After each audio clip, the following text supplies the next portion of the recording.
வணக்கம். சிவன் ஜோதிடம். இந்த ஜோதிட சேனலில் ரிஷபராசி சனி பெயர்ச்சி பலன்கள் 2026 ரிஷபராசிக்காரர்களுக்கு சனி பகவான் யோக சனி பகவானாகவும் பல வகையான அதிர்ஷ்டங்களை அள்ளி கொடுக்கின்ற சனி பகவானாகவும் உபஜயஸ்தான சனி பகவானாகவும் வந்து அமர்ந்து பல வகையான நன்மைகளை செய்வார். ரிஷபராசி என்றாலே சனி பகவான் உங்கள் ராசிக்கு 9க்கும் 10க்கும் அதிபதி. அதனால்தான் யோகக்காரகன் என்று ரிஷபராசியான உங்களுக்கு அனைத்து ஜோதிடர்களும் சொல்வார்கள், சொல்லலாம். சனி கொடுத்தால் அதை தடுக்க மற்ற எந்த கிரகங்களாலும் முடியாது. இதே சனி பகவான் கெடுத்தால் மற்ற கிரகங்களால் தடுக்கவும் முடியாது. இப்படி சனி பகவானை பற்றி அதிகப்படியாக சொல்லலாம். இன்னும் எவ்வளவு வேண்டுமானாலும் சொல்லிக்கொண்டே இருக்கலாம். ரிஷபராசியான உங்களுக்கு அடித்தது யோகம் என்று சொல்லக்கூடிய நிலையில்தான் இருக்கிறது. உபஜயஸ்தானம் என்றால் ராசிக்கு 11. உங்களுடைய சொந்த ஜாதகத்தில் லக்னத்திலிருந்து 11ஆம் இடத்தில் அமருவதும் உபஜயஸ்தானம்தான். ஆனால் கிரகங்கள் பயிற்சி பெற்று மிகவும் அற்புதமான பலன்களை தருகின்ற இடம், ஸ்தானம். மற்றபடி யோகங்கள் என்றால் அது 11ஆம் இடத்தில் இருக்கும்போது தான் அந்த யோகங்களை பெற முடியும். ரிஷபராசிக்காரர்களுக்கு 11ஆம் இடம் என்பது உபஜயஸ்தானம் என்று சொல்லியாச்சு. உபஜயஸ்தானம் என்னவெல்லாம் செய்யும்? உபஜயஸ்தானம் என்பது கடந்த பல ஆண்டுகளாக உங்களுக்கு தடையாக இருந்தது தடைகள் விலகி நற்பலன்கள் கிடைக்க ஆரம்பிக்கும். வீடு இல்லாதவர்களுக்கு நல்ல வீடு அமையும். சொத்து சேர்க்கை உண்டு. அரசாங்க வேலையில் இருப்பவர்களுக்கு பதவி உயர்வும் ஊதிய உயர்வும் கட்டாயமாக கிடைக்கும்.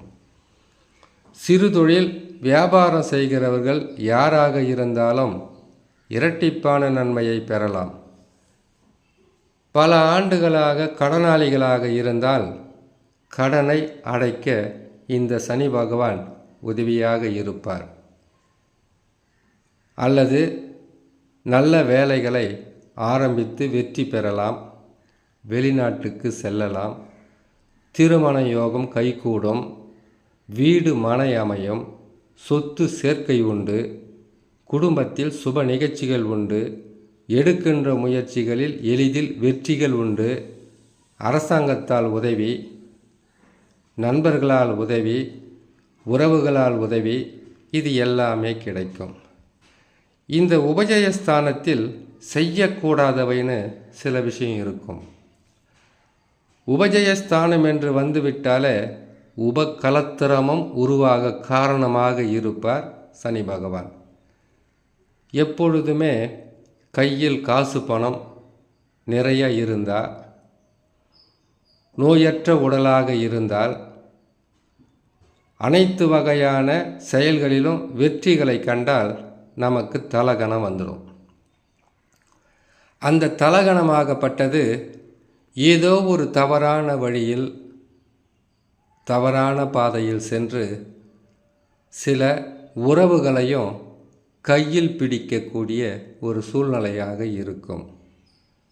ஆகையால் ரிஷபராசியான நீங்கள் கடந்த ஆண்டுகளில் அனுபவித்து வந்த பொருள் நஷ்டங்களும் பண விரயங்களும், உங்களுடைய நீண்ட நாள் ஆசைகளாக இருக்கக்கூடிய வீடு கட்டுவதற்கு இடம் வாங்குவது, வாங்கிய இடத்தில் வீட்டை கட்டுவது, கட்டிய வீட்டை புதுப்பிப்பது, கடனை அடைப்பது, நோயற்ற மனிதர்களாக வாழ்வது, புதிதாக தொழில் செய்து வெற்றி பெறுவது, திருமணத்திற்காக முயற்சி செய்து திருமணம் செய்து கொள்வது, புத்திர பாக்கியத்திற்காக காத்து கொண்டிருந்தால் அதற்காக நல்ல மருத்துவரை அணுகி பல வருடங்களாக உங்களுடைய ஏக்கங்களை நல்ல மருத்துவரிடம் சென்று இறை அருளுடன் பெறுவதற்குண்டான வாய்ப்புகளை கொடுப்பார்.